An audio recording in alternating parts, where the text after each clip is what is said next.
if you have a thought or an inkling that you want to write a book, whether you're firmly established or whether you're just beginning, a book to me is the most versatile marketing asset you can have in your toolbox. You know, if people are listening and thinking, well, I'm not an expert, you truly are an expert in your story. Like no one else has lived it, and you have something so important to say. What do you know? And how can you help people? And probably the biggest question that I'd ask is like, what's the transformation you already went with?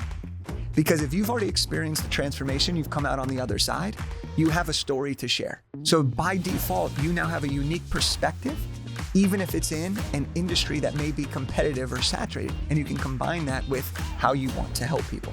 That's a great starting place to identify and pull out that thought of, do I have something to say? Yes, you do.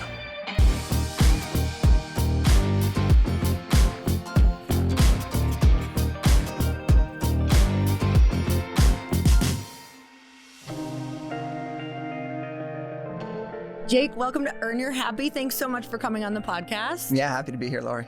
I'm so excited because I feel like this is a topic that so many people are wanting to dive into. I just did an event called Girlfriends in Business, and when I asked the room, how many of you are thinking of writing a book or want to write a book, it was 80% of the room. And that really got me clear that you're going to be a really great guest to be able to talk about writing a book. You have your incredible book, Big Idea to Bestseller. And I know that you are on a crazy trajectory right now. You are just so focused on growing your career and getting this message into people's hands. Why are you so passionate about book writing? That's a great question.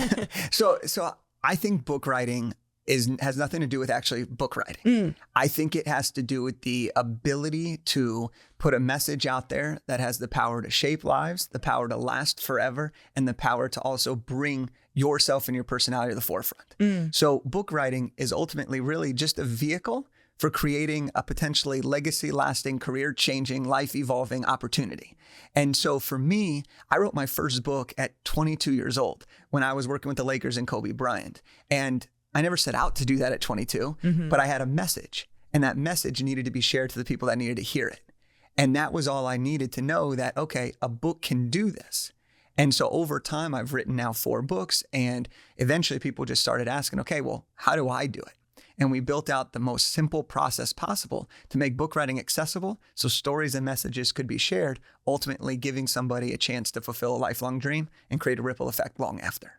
Okay, so we're gonna get back to that part, but I want to rewind just for a second on something you said, because I was talking to Chris last night and he was telling me about your career with the NBA and what you did with that. So I want to start there. Like, what was that part of your life that made you realize that you also wanted to write a book about that? Okay, great. So I'm growing up as a Jewish kid in the suburbs. Okay. Now, like most Jewish kids in the suburbs, I want to be in the NBA. Okay. The only problem is I'm a Jewish kid from the suburbs, right? Like when you stop growing, you know, at 5'8", and I wasn't even 5'8" in high school when I started, you know, that dream of playing in the NBA got cut short. So I was like, okay, well, if I can't play in the NBA, let me at least represent the best NBA players in the world. So I went to college to be a sports agent. And I was like, this is amazing. This is the life I want to have. As I get ready to graduate, the agency I'm about to work with, they go on a hiring freeze. And I'm like, oh, shoot, what am I going to do here? I'm graduating from USC. I'm about to be hundreds of thousands of dollars in student loan debt. And now the job that I had given 2 semesters of interning for, not available. So I'm like, well, let's put into practice everything I had learned, because I was the kid who went to the interview sessions. I did the resume workshops. I went to the networking events. I was part of organizations. And I use all the skills that I learned in the second semester before I graduate, and I end up getting a job with the Lakers. That's amazing. Yeah. And shortly after that, what happened is Kobe announces his final NBA season. So now here I am, a kid from LA who wanted to play for the NBA, is now working with the Lakers during Kobe's final season. Talk about a dream come true in like an unexpected way. I'm like, this is amazing. So now I'm with the Lakers, and I'm seeing the impact Kobe has on the world. Okay. And I'm seeing that people are spending their life savings to come watch Kobe Bryant play one final time. Wow. And I was like, this is the power of influence. This is the power of what an impact somebody can have on someone else's life. And I realized, like, look, I can't be Kobe, right? Like I'm not there yet. I haven't earned it. I haven't done anything. But what I could do is, what if I could help one person change their world? And so the thing you have to realize, and I had to realize this, is like, I'm 1 year out of college. I don't really know a whole lot. All I know is what I've done up to this point and what people are asking me. And so everyone was asking me, how'd you get your job at the Lakers? How'd you land all these interviews? How'd you network with all these people in college? So I said, well, I could change their world. And so I wrote my first book, A Millennial's Guide to Standing Out in the Job Market, to help the people that I was 1 to 2 steps ahead at. And so then I released that book, Kobe Bryant Retires, I Retire, launched my first book. And now here we are. We're both hanging up in the rafters, right? Right. So that was how I got started in the book writing process. But I always thought you had to be somebody. I thought you had to achieve a certain amount of success. You had to achieve a certain amount of wealth before you could give back and start speaking and writing books. I had it all backwards. All you needed was the message and the desire to make a difference, and you could do it. Okay, so tell me a little bit about that journey for you, identity-wise, while you were doing that, because I know that this also has, like, this is going to be the message to your people as well, and I'm sure it is the message to your people. Tell me who you were when you first started that job, and what were the things that you realized you quickly had to become? Like, who did you know you had to think like in order to maintain that job? So in that job, it was really interesting because it was one of those opportunities where I recognize it, and my family's huge Laker fans. Okay, so like we have a room in my parents' house. It's called the Lakers room. It's painted purple and gold. Okay. I mean, we're like diehard fans. So the chance to do that, when an opportunity like that comes up in your life, it may not be the exact thing you want to do or think that it's the greatest thing ever for your future, but it's an opportunity that you don't pass up. Right. And so for me, it was like, how do I make the most of my life? Because my mom was one of my heroes. She always says, live in the moment, enjoy the journey. And as a high achieving person, like that's not my MO. Like I'm like, go, like, let's do this thing. Later I'll do that. Yeah, I'm like later, I'm focused. I'm locked in, Mom, come on. And so, but I took that opportunity. And so as I entered that role, I was trying to have as much fun as possible. You know, I gave up living with my friends after college. I moved back in with my parents so I could take this job because it wasn't going to pay me as much as some of these other jobs that I could find out there. And as I was doing this, though, I really, that's when I first started listening to podcasts. That's when I first got introduced because I'm driving, in the LA traffic. Yeah. And I realized that when I started to write this book, the first book, and I've learned so much since then, but when I started to write that book, it was more about, really this mentality of, you know what, the person that holds in the knowledge that they have is actually the selfish person. When the person who has the knowledge to help somebody else or the desire to help someone else, you need to express that. And then I decided that, you know what, if I could release a book at 23, one, that would be pretty cool, right? Like how many people at 23 could give a book as a business card? But also it became this identity of like who I became in the process was not just a writer. It was a person that has the ability to share a message to the masses. And that was the shift that happened for me, the first shift where I realized like it's bigger than a book. And that's evolved so much since then. Okay. Let's talk about that. Well, first of all, the idea that you're going from big idea to bestseller. Let's dive into what bestseller means when people hear that. Okay. So for a lot of people, bestseller, they think, oh my gosh, I got to hit the charts. Right. And then, for most people, they're like, well, what charts do I need to hit? Right. Totally. There's Amazon bestseller, there's USA Today, Wall Street Journal, New York Times. And then all of a sudden people are like, well, New York Times isn't guaranteed even if you sell a certain amount of copies. Totally. Okay. And then Wall Street Journal doesn't do their bestseller list anymore. One of the most prestigious ones now doesn't even do it. And people are still all the time saying, hey, I want to be a Wall Street Journal. Well, you can't, it doesn't exist anymore, right? And then there's Amazon. And there's so many various ways of people describe it. So what I like to do is I like to separate into two things. One, a tactical definition of what it means to be an Amazon bestseller. And two, the identity of what a bestseller actually means, because that is actually, in my opinion, the more important thing. And so the tactical definition of Amazon bestseller, how we define it, is being number one in a particular category at a given moment in time. Okay. Now that doesn't mean number one new release. That's great, but that's not bestseller. It doesn't mean top 10 bestseller in a category. No, it means your number one best-selling book in that category. Now, I'll be honest, there's a game to be played. Okay. With everything, guys. With everything. You just need to know the game you're playing. Right. You just need to know the game that you're playing. And look, there are a lot of people that know the game and still can't do it. Right. But you can be an Amazon bestseller if you know what to do. You sell a certain amount of copies. You do the right things, right? And there's a whole process to launching the campaign, et cetera, et cetera. But then there's really the bestseller, and the way that I really like to stress to the people I work with and to all the people out there who want to write a book is, yes, bestseller, you can achieve that as a status, but I'd rather achieve bestseller as an identity. And so when we work with people helping them write their books, It's bigger than the result. It's about who you become in that process. And the identity of a bestseller is a person who does the difficult things. It's the person who has a family, runs a business, and finds time to get their book complete. It's the person who delegates and knows they can't do it all on their own. It's the person that steps into it and says, I do know my shit. Like, I'm actually that expert, rather than letting the imposter syndrome of, oh, maybe I haven't done enough yet, stop me. And that identity is what creates the confidence, and that confidence creates the conviction, and that conviction creates the opportunity to convert for whatever your end game result is. I was telling you, I wrote a book in 2017. It's facing off with yourself. It was one of the most expansive, horrible, amazing, awesome journeys of my life, because you really do become a different person in the process. And, you know, if people are listening and thinking, well, I'm not an expert, you truly are an expert in your story. Like, no one else has lived it. And you have something so important to say. And I think it was like every day wrapping my brain around that, like believing that I had something to say. And that changed everything for me after that, because once you do that, because books can take a long time. Some people can take a couple weeks. I took like a year. Right. But facing off with myself every day for a year, saying, no, I believe I have something to say, turns you into a totally different person. Oh, yeah.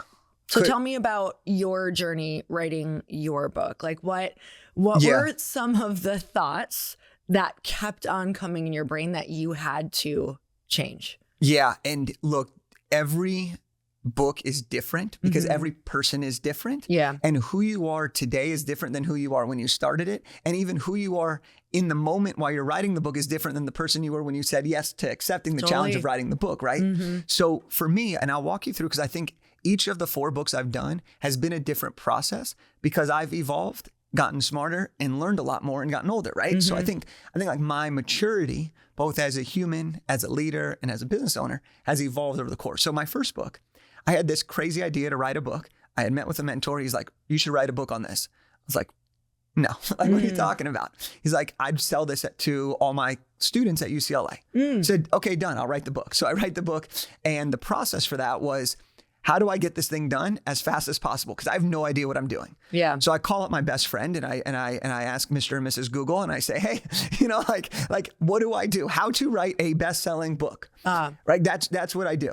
And there's 1,000,001 things. So what do? I try every single thing. So every morning I'm driving to the Lakers office. I get there 30 minutes early to avoid LA traffic. And I sit in my laptop or sit on my computer and I'm just typing. So that process was very unstructured, but it was more about, I had an end game result, which was, I'm launching this book. I'm going to do it. That's the end of story. And I have to do it by the time Kobe retires, because I know that the adventure after that awaits me.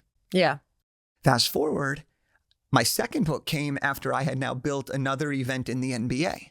So I had ended up building, after my stint with the Lakers, I had ended up building an event to help NBA players sign their first pro basketball contract. Oh, wow. And so we had helped 70 players. I had all the top media there, a lot of NBA executives, and it was awesome. And people were like, how did you meet and network with all these people so quickly? And so my second book was about elevate your network. So this book, what I did, the process around that book was, okay, I know what I did the first time that worked. Okay. The second time was, how could I combine my best practical tips in the shortest amount of content that would still fill up a book? So I really focused on driving short, punchy chapters at a high volume. So that was a 25 chapter book focused on tactical strategies. Okay. Fast forward to my third book, The Elevated Entrepreneur, which you're featured in. This book was an interview-based book. So I really wanted to, now I'm experimenting with the market. Yeah. I knew that at this time I wanted to change industries. The pandemic was going on, and I knew that I was like, you know what? I need to get more involved in the online world. Well, what better way to get access to a high level of network than to not just ask someone to be on your podcast, not to just ask someone to be on your blog, but to write a book and feature them in a book. So smart. Because people associate books with high status.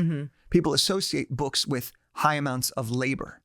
So that book, I did an interview series book, and that was a way for me to get more communication. And then my fourth book, Big Idea to Bestseller, this was a very clear process-based book that leads directly into the work that we do at Big Idea to Bestseller, which is my company now. And so the process of each one had evolved, but it was all about going back to what we said earlier. Number one, it's bigger than the book. And number two, what is the most important message I could share that will have a lasting impact beyond me and the people in my inner circle? Mm-hmm. Okay, so when we're thinking, somebody's listening right now and they're like, okay, I feel like I have something to say. How do we start to boil down a topic idea? Okay, this is great. This is great. And first of all, if anyone's saying that to themselves, you do have something to say. Okay, right? Like You do. You don't get the thought I have something to say or I might have something to say if you don't have it. Mm-hmm. Okay, like if you didn't have that thought, you wouldn't have something to say, but you do have it, true. right? Like, and you should be willing to do something with it, right? So if you have that and you're like, okay, well, where do I begin with the idea? I like to boil it down to two simple questions. Okay, what do you know? And how can you help people?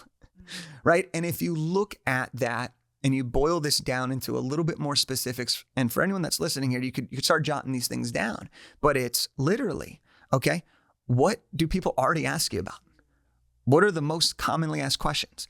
What is the framework or methodology you're currently using in your life or your business that other people want to know about?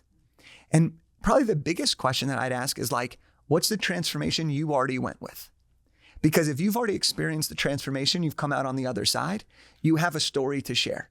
And nobody can replicate. You said this earlier. Nobody's lived your story better than you. So by default, you now have a unique perspective, even if it's in an industry that may be competitive or saturated. You now have your story, which no one can tell you if it's right or wrong because it's yours. And you can combine that with how you want to help people. And that's a great starting place to identify and pull out that thought of, do I have something to say? Yes, you do. Okay. So let's talk about traditional publishing versus this type of publishing and like how people are paid and how you can make money on this particular type of writing this particular type of book. So we'll start there. All right, this is wonderful. Now, in my book, Big Idea to Bestseller, there's a chapter on the differences of traditional and self-publishing.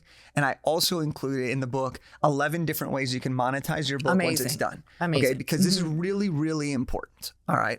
So one of the questions that every person needs to ask themselves before writing a book is, what is my internal reason and what is my external reason of writing this book? Yeah. Your internal reason, I promise I'm going to answer the question. The internal reason often has to do with what is that gut feeling, right? Why are you being pulled in this direction to write a book? Why does it mean so much to you to do it? Is it a legacy thing? Is it an impact thing? Is it a lifelong dream thing? It's that internal. The external intention, the external reason is, well, you're going to work this hard. What kind of reward do you want from it, right? Like let's be honest. You don't just write a book to write a book. You write a book for a reason. And for some people, it's top in the charts. It's to become famous. It's to generate leads. It's to be a bestseller. It's to speak. It's to get coaching clients. It's to start a business, to transition into your career. So now you ask this question, okay?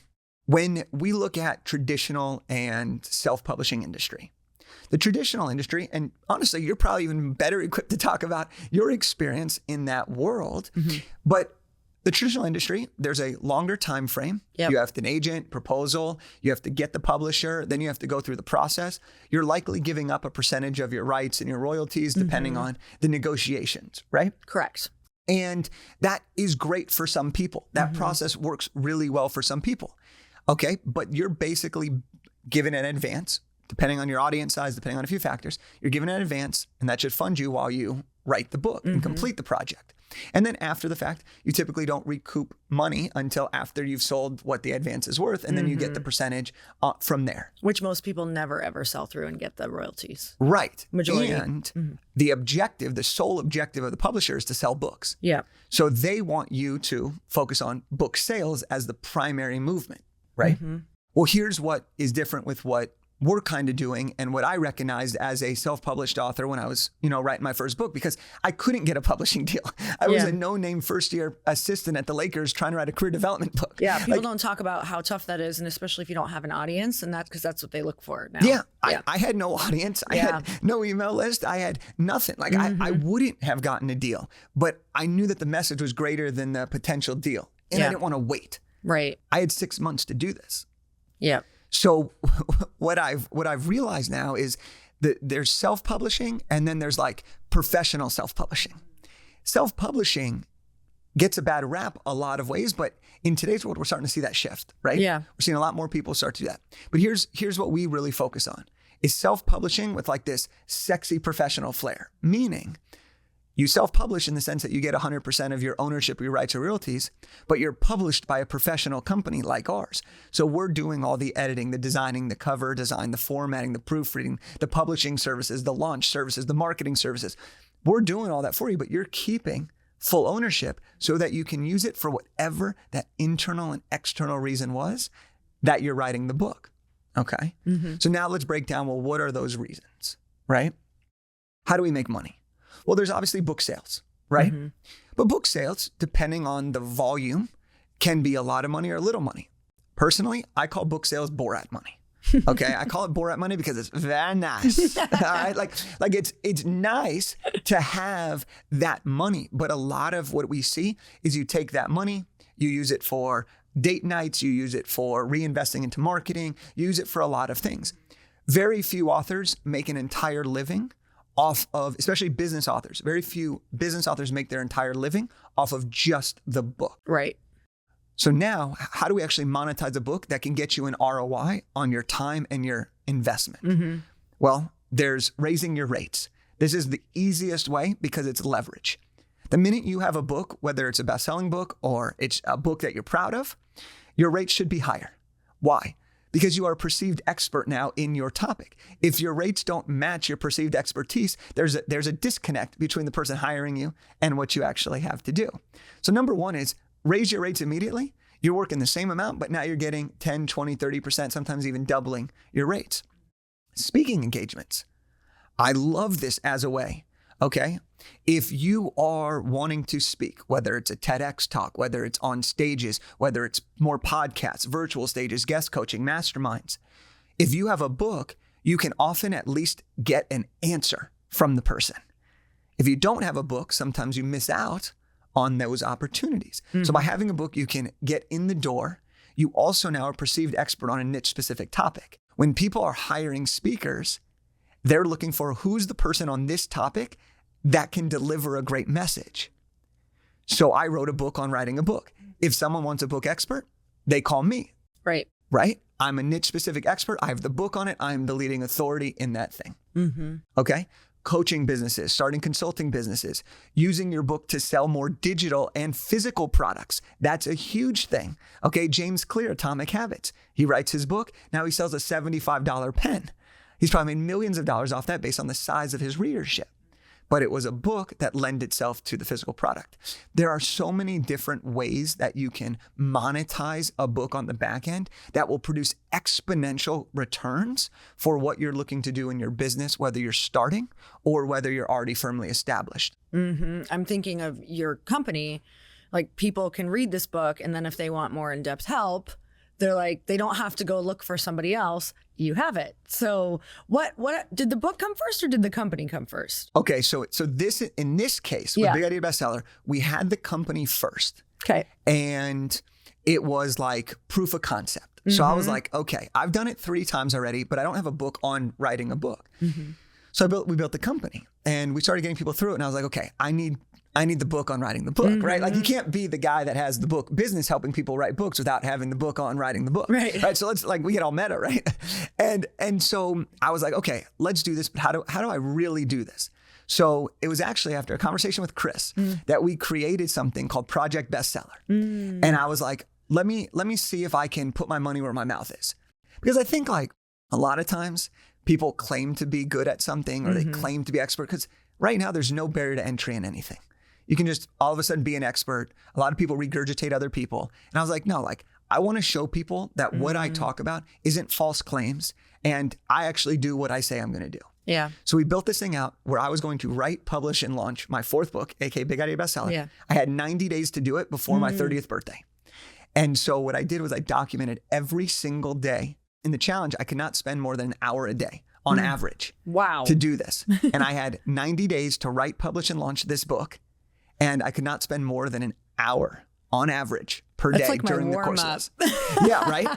And so I documented every day I walked through the process. We had the rough draft done in 17 days. I had the book ready on day like 65. And day 87, we officially launched it and it went to bestseller status and we sold, hundreds and thousands of copies in that opening month. Wow. All right. And so for this book, I really wanted to show people, and I documented exactly what it was. So I think it's like one of those things where you have to want it.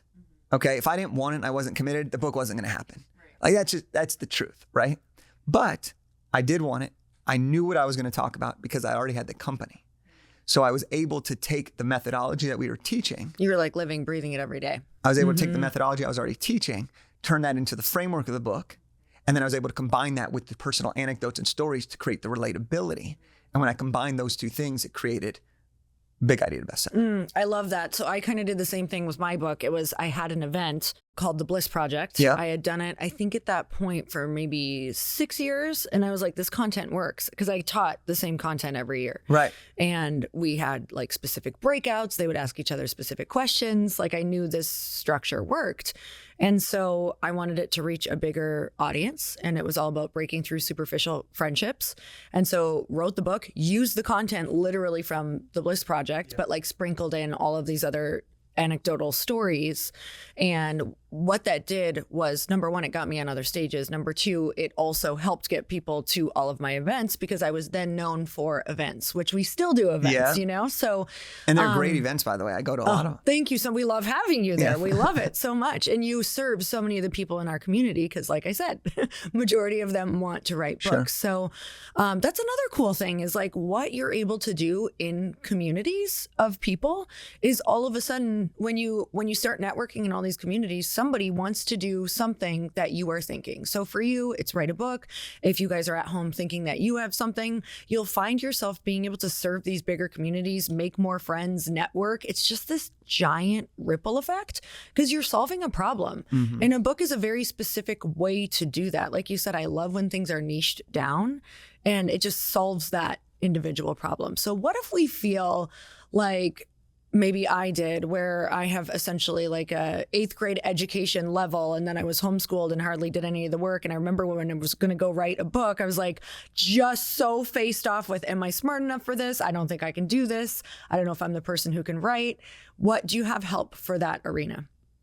First of all, those are all very normal questions. like I don't think I've ever met an author who doesn't have a question along those lines, especially a first-time author. Yeah. Right? Because again, books are these things that only certain people have had access to in the past. Yeah. Now it's accessible to us all. Right. And so when we look at this, it's like, how can we actually help? Right. And so the first thing to recognize, one is you got to start with the mindset piece. Right. And it's like, oh, Jake, I want to write a book. No. You don't actually start with writing the book. If you follow this process I'm about to share, I'm gonna give everyone's a couple things to do in the beginning. You can actually set yourself up to optimize the writing process and get your rough draft done in about 30 days. And it all starts with the mindset and really understanding, who are you trying to serve? What is the reason you're writing this book? Okay. When are you going to write this book? We call it book time. And then making sure that you remove all of the doubts and insecurities. And that's easier said than done, right?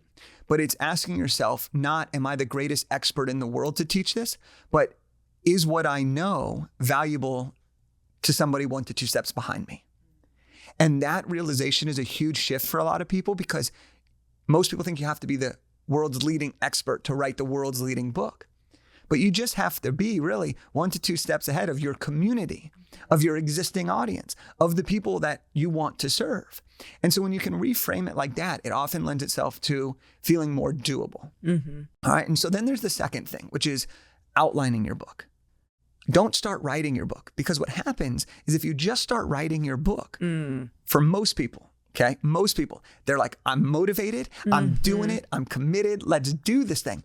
And they start writing and they get a chapter or 2 down.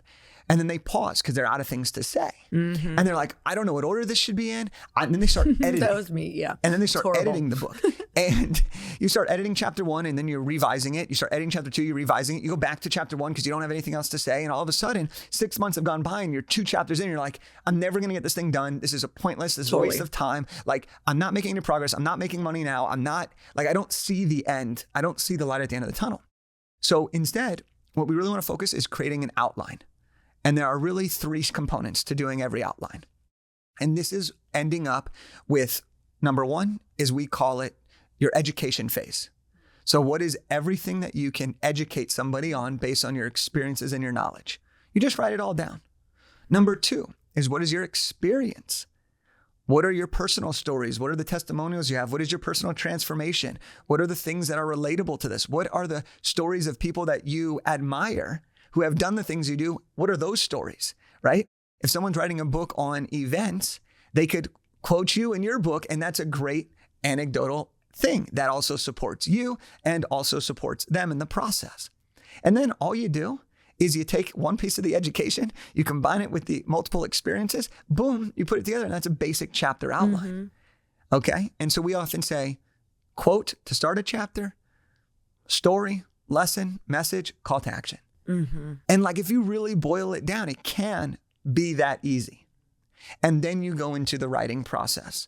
And the biggest tip, don't edit as you go. Write the shitty rough draft. So true. Write the shitty rough draft. Like, you didn't expect to speak a second language on your first day of learning. Don't expect to write a masterpiece on your first day of writing. Yeah. Right? And if you follow those steps, you get your mindset right, you focus on developing a basic outline, and then you focus on some basic writing principles, you can do some really, really effective work with your book. Now, I know I'm simplifying this. Okay. A book is hard work. I'm not going to say that it's not. It really is. But with these processes and with the technology available to us in today's age, book writing has never been more accessible to everybody, and it's never been more achievable and completable than it is for the everyday person. And that's the thing that gets me so excited about the future of books and the opportunity for people to share their message and to become superstars and to evolve into that identity of their own best-selling published author. Let's talk about really marketing the book, because some people might be like, okay, I got a book. Why aren't people calling me? What's going on? I'm telling them I have a book.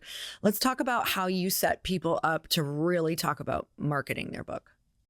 You're asking such good questions. Because I literally lived it, and I'm like, these are all the things I needed to know, and still, like, I'm always curious about. Yeah, I love it.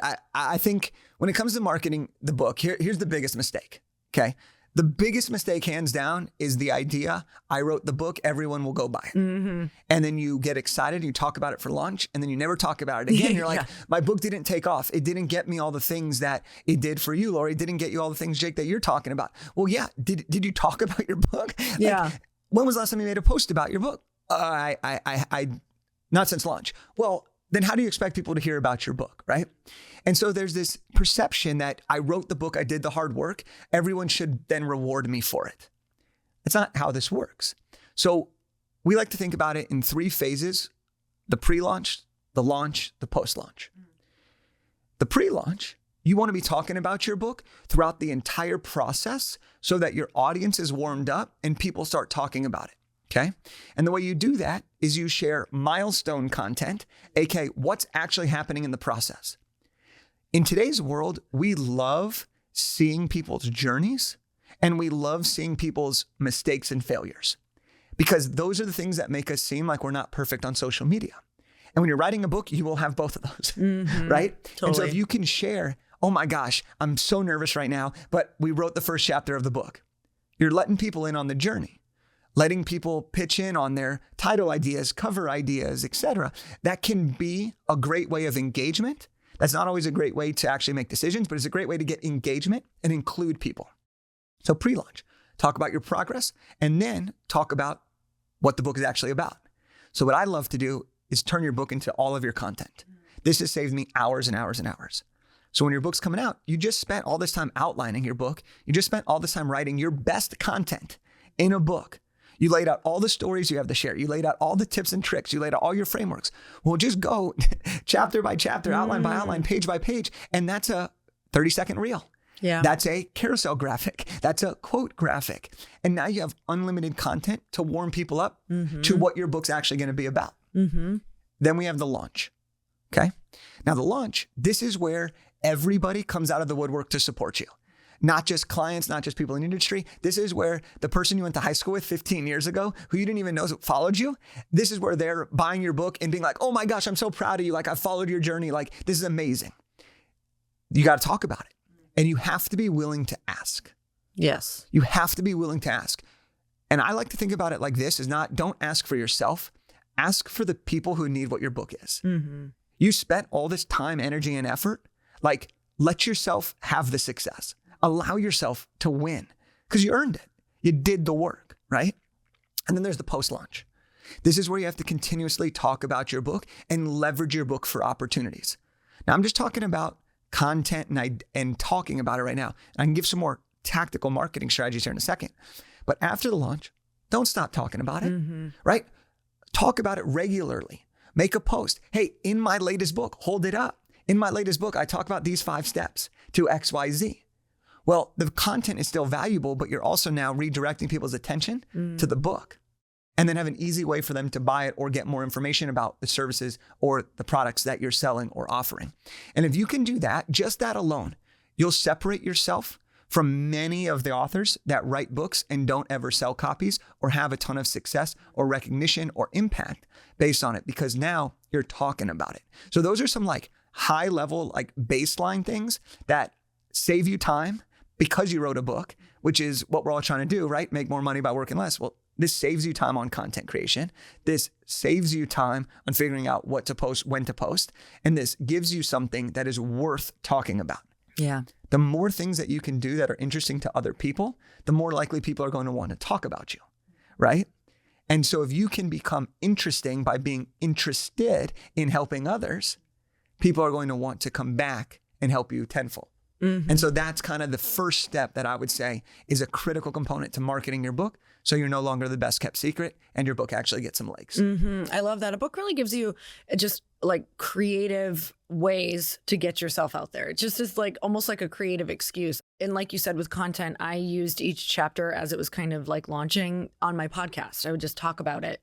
Like, this is what I'm talking about right now. And it got me really clear on the content too while writing, because I'm like, wait, this is easier than I think because I'm talking about this all the time. So sometimes I would talk it out into the mic and you could then go back and look at what was important, because some of us are better with talking, some are better with writing. And the other thing with marketing was I actually toured my book for a year. I did 2 different tours. And so for anybody who likes to do events or even really small events, like it still looks so legit. If you picked 3 cities and had 10 people at each one, you can make it look big and people are like, oh my God, this person must be a big deal because they're doing this book tour. Now you could be throwing little baby dinners and having your book there, but it's creating the perception around the book is like, I think it's one of the best hacks, whether it's in your city and you keep throwing these little get-togethers. I love that, because here's the other thing that sometimes we forget. Okay. A lot of people write books to grow their business. Okay. Now, if we take out the vanity and the ego of all this, the book is really the vehicle to getting you the opportunity that you want to close the deals that will help grow the business and serve the people you want to serve. Yeah. Right. If we take out the ego of how many sales do I have, how many people attend my events, because the truth is, for most people who are in the coaching world, the consulting world, if you're in a high ticket world, the service-based world, you don't need 1 million customers to make $1 million. Right. If you're selling a $10,000 package, you don't need 1 million people to make $1 million. You need a handful of people. And so sometimes we forget that, oh, we have this book now. This book can get me those 50 customers. I only need those 50 customers, right? Because then they're going to become your loyal fans and they're going to continue to share the book with other people, making the book go viral. But then you also have the concept of, well, what if one person at that book event is the partner you've been dreaming of for your whole life?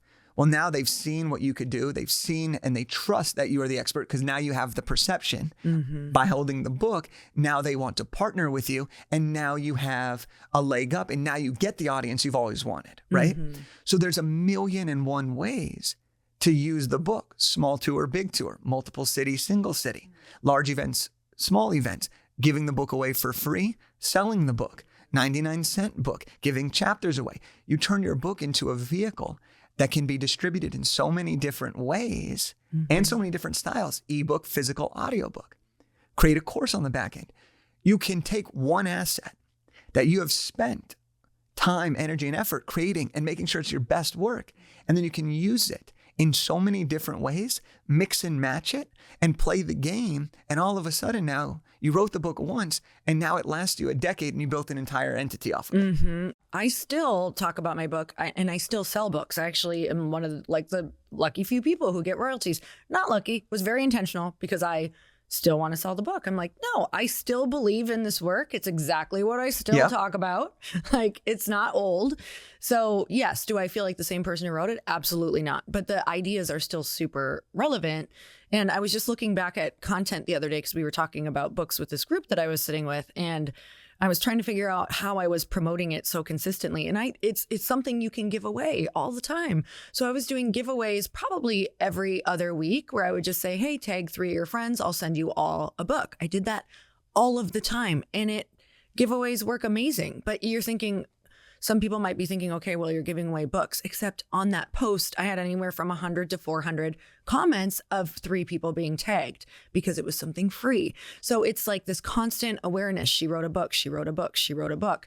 And I do get booked for speaking quite a bit still off of that book. Yeah. And look, we were just at the dinner series that you guys had hosted, and your book was on the table. All right. So now this is a great thing too of how the book lasts, right?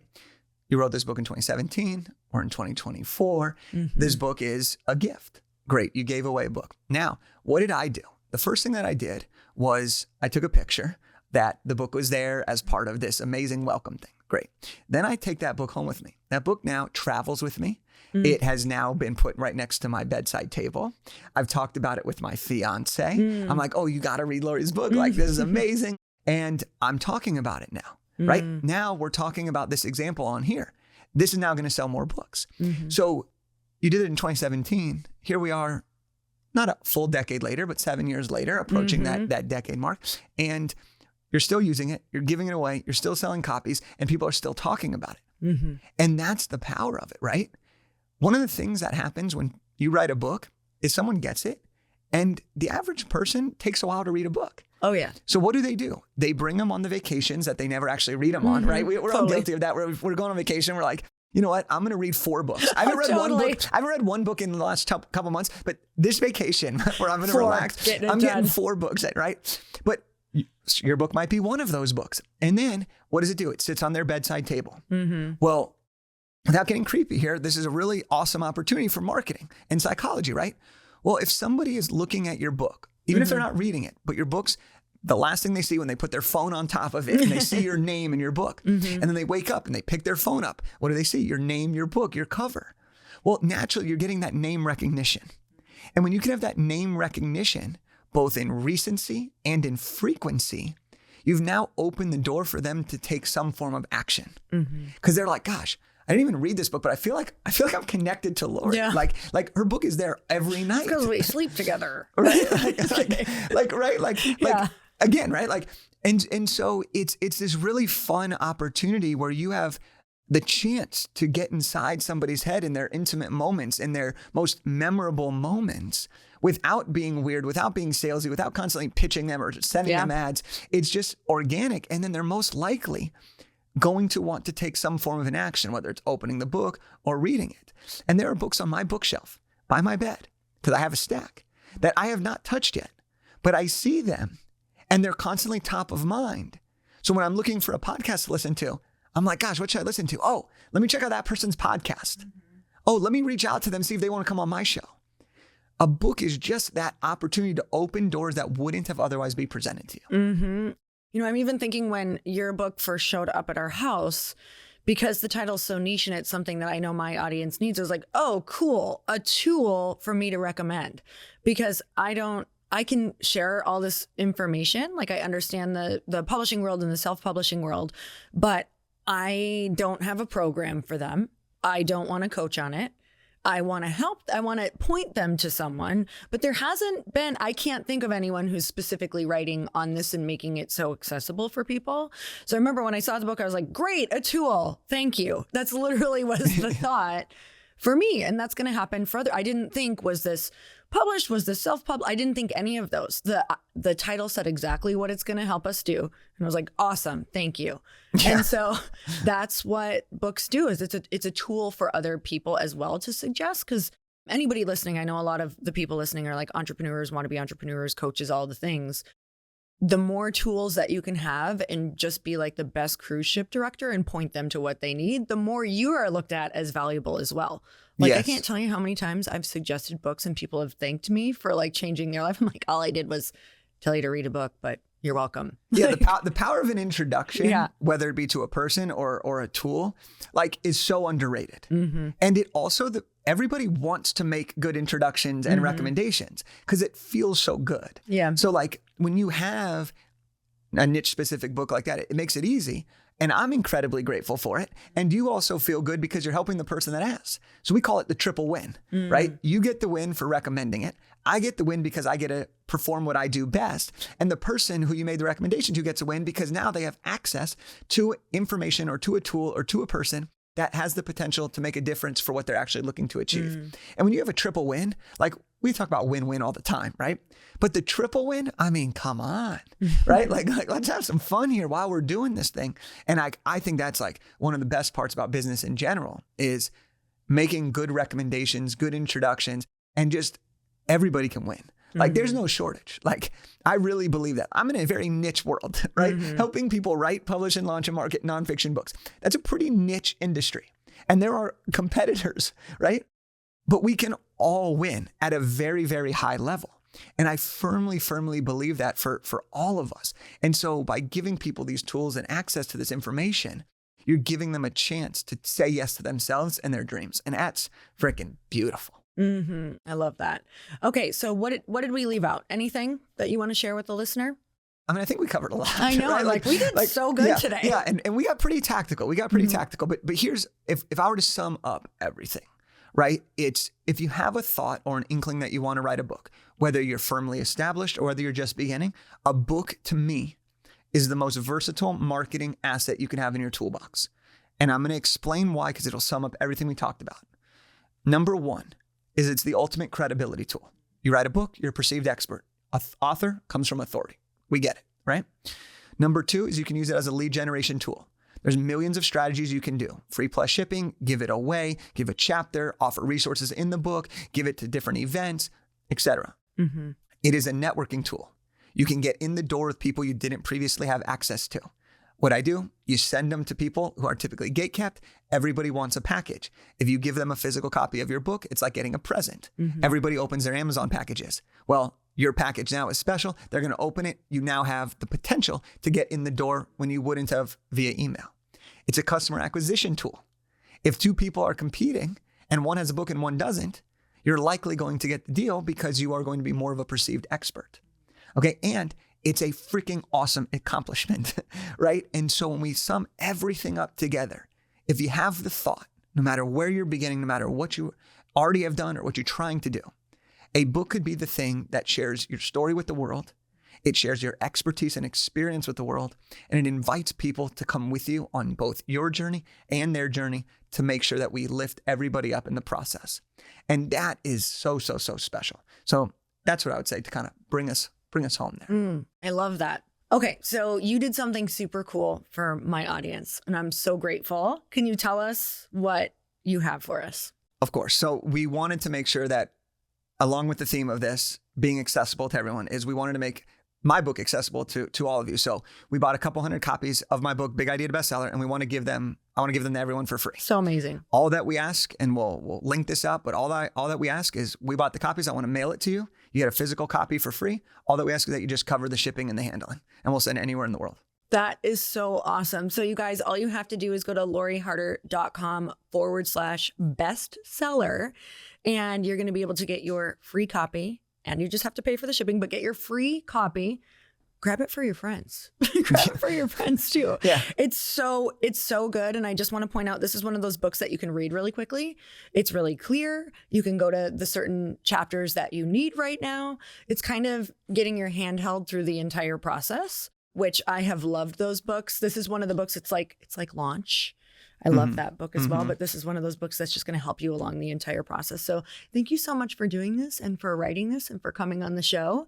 And I think you answered a lot of people's prayers and bucket lists. This is like a really big deal. So, and I also know that you guys are available for even more help for the people who are like, no, I really want to work, one-on-one with people. So they can also go to your website for that too. Yeah, it's amazing having me here. I'm so grateful to share this with your audience. I know we were talking before how many people want this, and now it's available. And so I'm happy to be here, and I can't wait to connect with everybody in your audience and help them hit the bestseller charts and write the book they were meant to. Yeah, I can't wait to see all the bestsellers that come out of this. So thank you so much. All right, you guys, thank you so much for tuning in. And Jake gave us all of that incredible content, but he held back on one thing. He is going to give us the Avengers process to outlining your book, like the fastest, best way to getting an incredible outline. And that is below in the show notes. All you have to do is go and click on the bonus content. And you guys, we're so grateful for you. Until next time, earn your happy. Bye, everyone.